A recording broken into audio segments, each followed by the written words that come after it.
प्यारे बच्चों, आज हम लोग अपनी कक्षा 4 की गणित की पुस्तक जिसका नाम अंक जगत है उसके पाठ अपवर्त्य और अपवर्तक का अध्ययन करेंगे, जिसमें आज हम केवल अपवर्त्य के बारे में जानेंगे और अगले भाग में हम अपवर्तक को जानेंगे। सबसे पहले हम ये जानेंगे कि अपवर्त्य किसे कहते हैं। देखिए, बहुत कठिन शब्दों को लेके चलने की ज़रूरत नहीं है जो हमारी समझ में नहीं आए। प्यारे बच्चों, आप लोग एक आसान सी भाषा में इसको समझिए कि अपवर्त्य माने संख्या का पहाड़ा। ठीक, ये चीज़ आप अपने दिमाग में रखिए।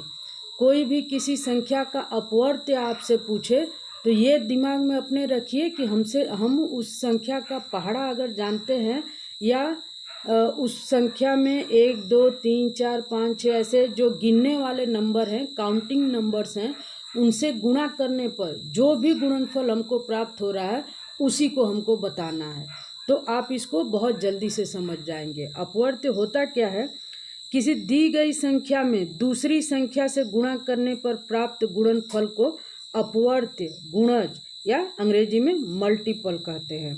ठीक है, आप बस ये ध्यान में रखिए कि जो काउंटिंग नंबर्स होते हैं प्राकृत संख्याओं के, प्राकृत संख्या जो होती है, गिनने वाले जो नंबर होते हैं 1 2 3 4 5 6 7 8 9 10 11 ऐसे मतलब अनंत तक जो नंबर जाते हैं, संख्याएं जाती हैं, उनको कोई भी संख्या आपको दी गई हो तो उसमें जब हम गुणा करेंगे और गुणा करने के बाद जो उसका गुणनफल मिलेगा वही हमारा उस संख्या का अपवर्त्य होगा। जैसे 3 के कोई 8 अपवर्त्य बताएं। जैसे मान लीजिए आपसे प्रश्न आ जाता है या कोई पूछ देता है कि 3 के कोई 8 अपवर्त्य बताओ, तो आप समझ जाइए कि 1 2 3 4 5 6 7 8 अगर इतना भी हम 3 से गुणा करते चले जाएं तो हमको उनके अपवर्त्य मिल जाएंगे। जैसे 3 में 1 से आप गुणा करेंगे तो 3 एकम 3, 3 में 2 से गुणा करेंगे 6, 3 में 3 से गुणा कर देंगे 9, 3 में 4 से गुणा करेंगे 12, 3 में 5 से गुणा करेंगे 15, 3 को 6 से गुणा करेंगे 18, 3 को 7 से गुणा करेंगे 21, 3 को 8 से गुणा करेंगे 24। तो इस तरह 3 6 9 12 15 18 21 24 ये संख्याएं 3 की अपवर्त्य हैं। मतलब ये वो संख्याएं हैं जिनको आप 3 से भाग देंगे तो ये पूरा पूरा बट जाएंगी। ठीक है बच्चों, देखिए वही चीज़ एक बार फिर से हम लोग ध्यान में रखते हैं। 2 या 2 से अधिक संख्याओं का गुणनफल उन संख्याओं का अपवर्त्य होता है। ठीक है, वही चीज़ जैसे 4 का मान लीजिए कोई 4 अपवर्त्य पूछा गया तो आप 4 के पहाड़े में आने वाले कोई भी 4 संख्याएं आप बता सकते हैं। ठीक है, ये जो भी संख्या आपसे पूछे उसमें आप 1 2 3 4 5 6 जिससे भी आपकी इच्छा हो आप गुणा करके और उसमें आप एक नई संख्या बता सकते हैं। किसी संख्या के अपवर्त्य अनंत होते हैं। बिल्कुल सही है कि आप जब जानते हैं कि प्राकृत संख्याएं जो हैं वो अनंत होती हैं। जैसे जो गिनने वाले नंबर्स हैं वो आपके जैसे इकाई, दहाई, सैकड़ा, हजार, 10,000, लाख, 10 लाख, करोड़, इस तरह से जो आप बढ़ते जाते हैं तो वो बहुत अनंत तक गई होती है वो गिनती ना। तो इसीलिए कहा जा रहा है कि किसी संख्या के अपवर्त्य अनंत होते हैं। यानी आप किसी संख्या में किसी संख्या का गुणा करेंगे तो ये चीज़ आप अनंत मतलब बहुत दूर तक आप कर सकते हैं, बहुत सारी संख्याएं उससे बन सकती हैं। ठीक है, फिर है प्रत्येक संख्या 1 की अपवर्त्य है।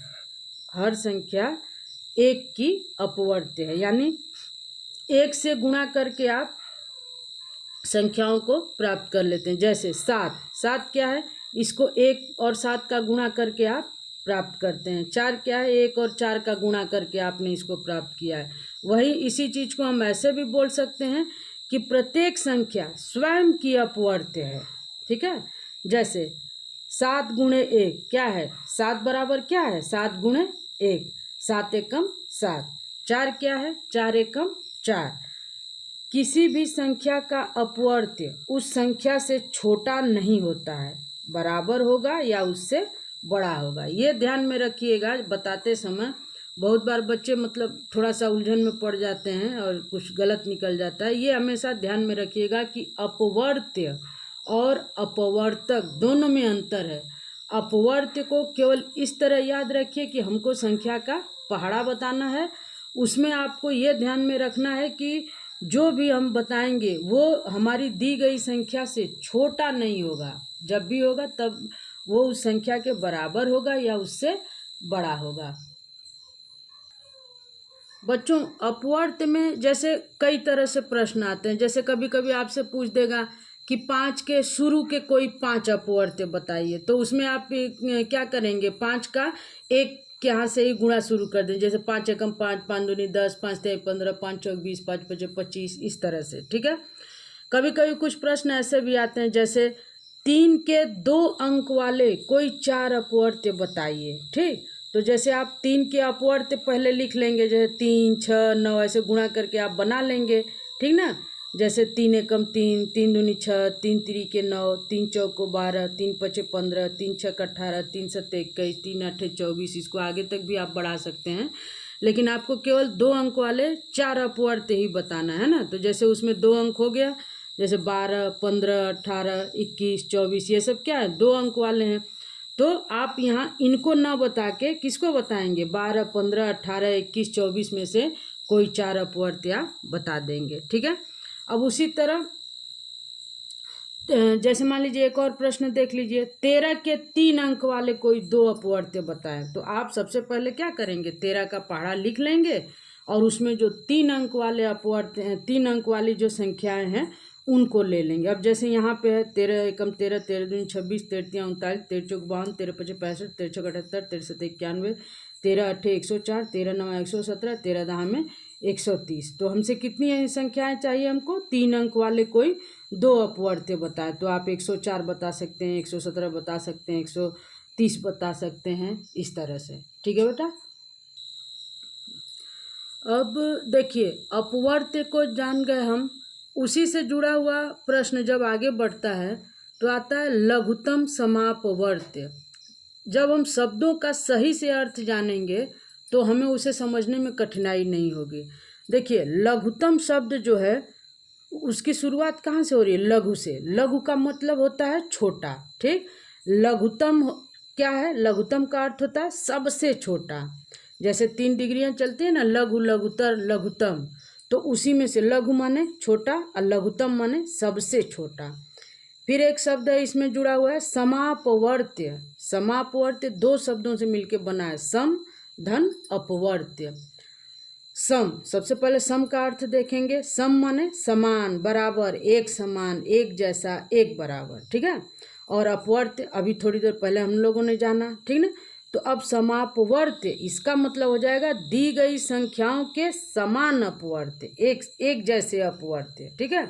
अब लघुत्तम समापवर्त्य, इस शब्द का क्या अर्थ हो जाएगा, लघुत्तम समापवर्त्य। इसको शॉर्टकट में हम लोग लस भी बोलते हैं, संक्षेप में।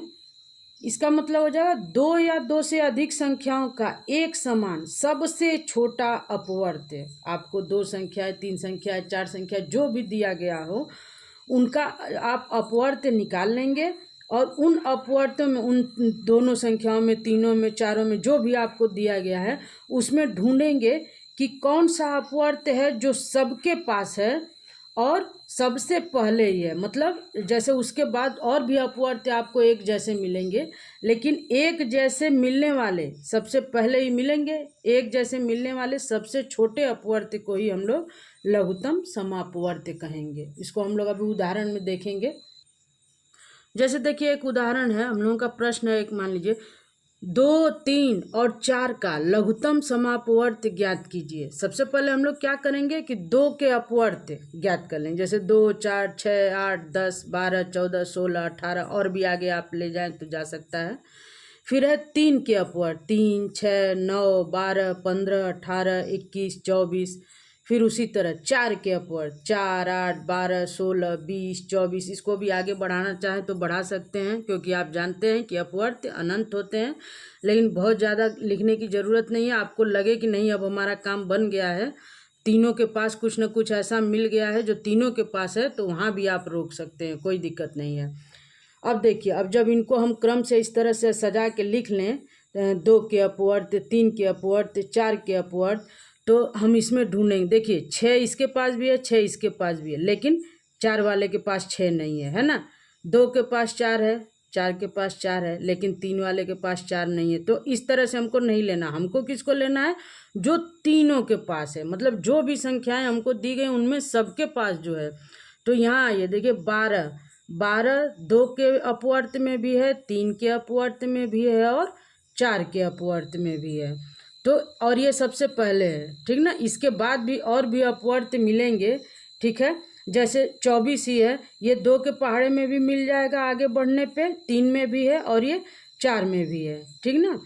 तो इनको हमको नहीं लेना है, बड़े वाले को नहीं लेना है, छोटे को, लघुत्तम सबसे छोटा जो अपवर्त है वो एक समान अपवर्त उसको लेना है। तो यहाँ 2 3 4 इन तीनों का लघुत्तम समापवर्त लसक क्या हो गया, 12। यही हमको ध्यान में रखना है। तो बच्चों अगले वीडियो में हम लोग जानेंगे अपवर्तक के बारे में, और अपवर्तक को जानते समय हम लोग सम, विषम, भाज्य, अभाज्य, सह अभाज्य इत्यादि को भी भली प्रकार से जानेंगे। धन्यवाद।